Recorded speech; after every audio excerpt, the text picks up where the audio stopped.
Hello and welcome to Will Henry's Workshop. I am, of course, Will Henry. Now, as you recall, we had, in the previous videos, we had trued up this Remington 40X receiver, recutting the face and the threads and the locking lug seats so that we've got it to where it's as straight as I could make it. Now the next thing that we have to do in order to true this action right up is to true the bolt up so that it fits, mates up to those surfaces in the receiver that it has to. So we'll be taking a light facing cut on the rear of the lugs, and on this particular bolt, I think you can probably see, so you can see that bolt face has quite the circle burned in it from leaking primers over the years. So I'll be bushing that bolt face and reducing the firing pin tip while I'm at it, so that I can end up with a new clean bolt face and a reduced diameter for the hole and the firing pin tip at the same time. Then having done that, trued up the back of the lugs, I'll also take a truing cut around the nose of the bolt, and the reason for that will become obvious as we go along. And then I'll also be installing some inserts at the rear of the bolt to tighten the clearances up of the bolt in the receiver. And so when we're done, we should end up with a bolt that's centered up at the receiver bridge and fitting precisely on the locking lug seats, and then as extra support at the front, I'll probably be utilizing a Teflon O-ring in the barrel counterbore. But anyway, I'll just, we're going to turn around here and go back over to the high-tech Will Henry visual aid here. So this is going to be my bolt, and like I said, all we're really concerned with is that this fits well in the receiver bridge. You can see my dovetailed inserts here, and that this line across the rear of the lugs is truly perpendicular to the center line of the bolt, and the center line of the bolt being determined by these inserts and the nose of the bolt. So once we've done that, then the bolt will always sit straight in the receiver, and that is as much as we can do. Now, I've mentioned before that an alternate method for doing all of this is to ream the bore of the receiver and then put a sleeve on the outside of the bolt. And if your reamed bore is perfectly straight and perpendicular to your seats, which it should be if the job's done right, then that works out perfectly well. But that's not the way I do it, and so that's we're gonna do it my way. Now, working with the bolt, here, swinging back around, working with the bolt's, like I say, it's fairly simple, just a cylinder with two lugs at the front. And so it's reasonably easy to set up as long as the bolt body is straight and round. Now, this one isn't bad. There's some variance. It's not perfectly round. But it's not bad. It's within a half a thousandth at the front and within a little more than that at the rear, almost 1/1000th of an inch out of round, and a lot of that is just due to the wear caused by the bolt riding up over the sear, and it's probably been stroked back and forth 3,000 or 4,000 times, and or more, and so it's got a little wear, but not enough to make it too difficult to set up. So I did set it up, and I've got this stub that's threaded into the back of the bolt in place of the bolt sleeve, and it's screwed up tight, and then turned on the outside, and then the center here was bored with the bolt running true in the steady. So from now on, I'll be able to use this center in combination with the bolt body to set this thing up straight. So, and this becomes more important when I'm doing the bushing of the bolt face.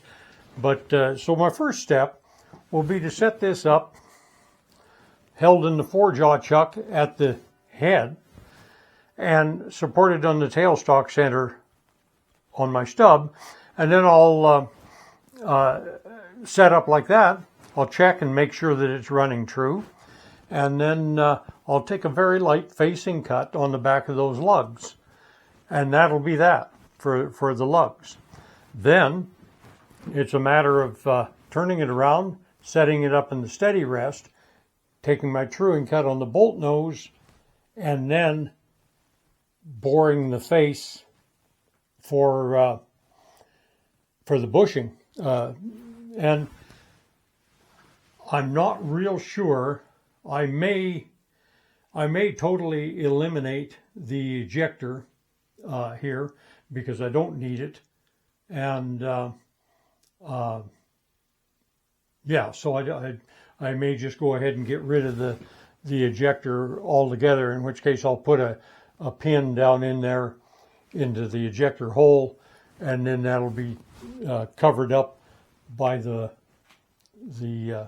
bushing for the firing pin. So anyway, that's got it. So we'll set up and start out by doing these lugs, and I'm going to we're going to pause for just a moment while I do that. Okay, there you are, snapped across the room and spun around in the blink of an eye. And so here we are set up to make that first cut on the back of the locking lugs. And this is, I don't intend to remove much more than a couple thousandths of an inch here.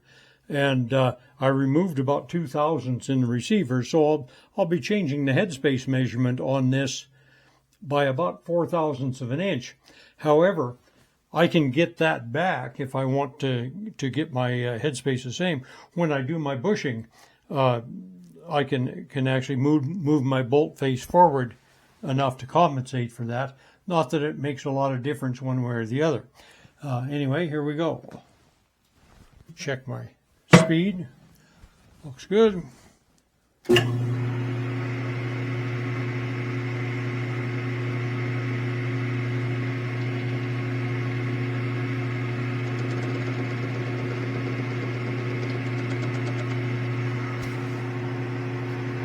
Just ease that ahead just a little bit.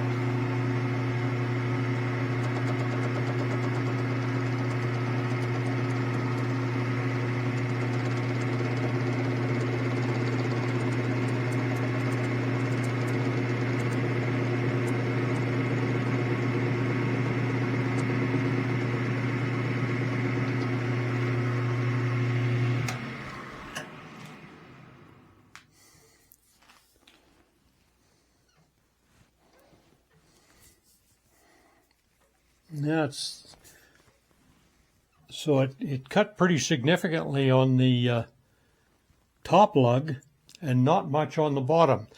And that's indicative of the way the bolt was sitting in the receiver with the sear pushing the caulking piece up and lifting the rear of the bolt up. That meant that most of the wear that's taken place has been on the bottom lug.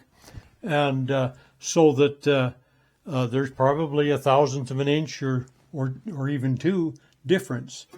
And so now we'll move ahead a little bit.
Another 1/1000th.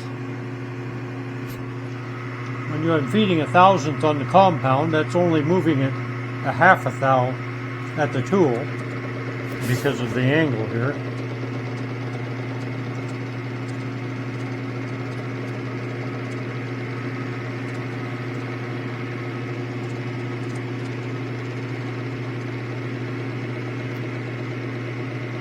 Actually, a little less than a 1/2 thou.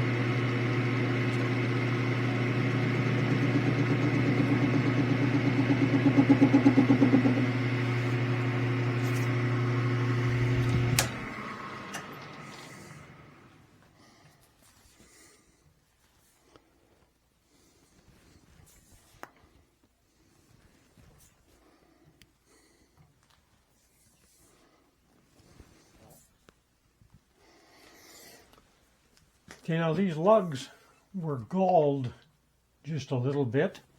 There again happens over time if a person doesn't lubricate those lugs. It's possible to gall them if you have to, especially if you have some cartridges that are a little tight going in. So in this case, they were galled a little, and there's still some remnants of that showing on the bottom lug, but for the most part, both lugs have cut all the way across, so I'm not going to worry about those marks. They're cosmetic, and what the heck, they'll carry lubricant. So that part now is done, and these the lugs now, the face of them is perpendicular to the center line of the bolt, and as long as in subsequent operations I keep it that way, we'll end up with a bolt that is well aligned in the receiver, and by adding those inserts back at the bridge, we'll eliminate that tendency to lift the bolt up and thereby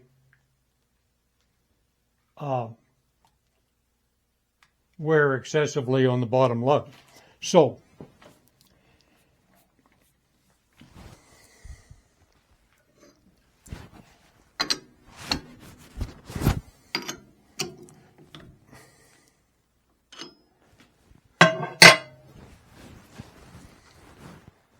there, you can see those, the rear of those locking lugs they're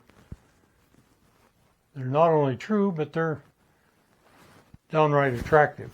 So that's it for that end. Now the next thing, I'm going to spin you around again.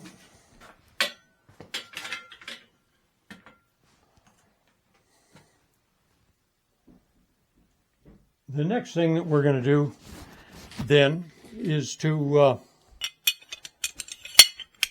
set this up in the steady rest, so I can bore that face out, and so that I can bush that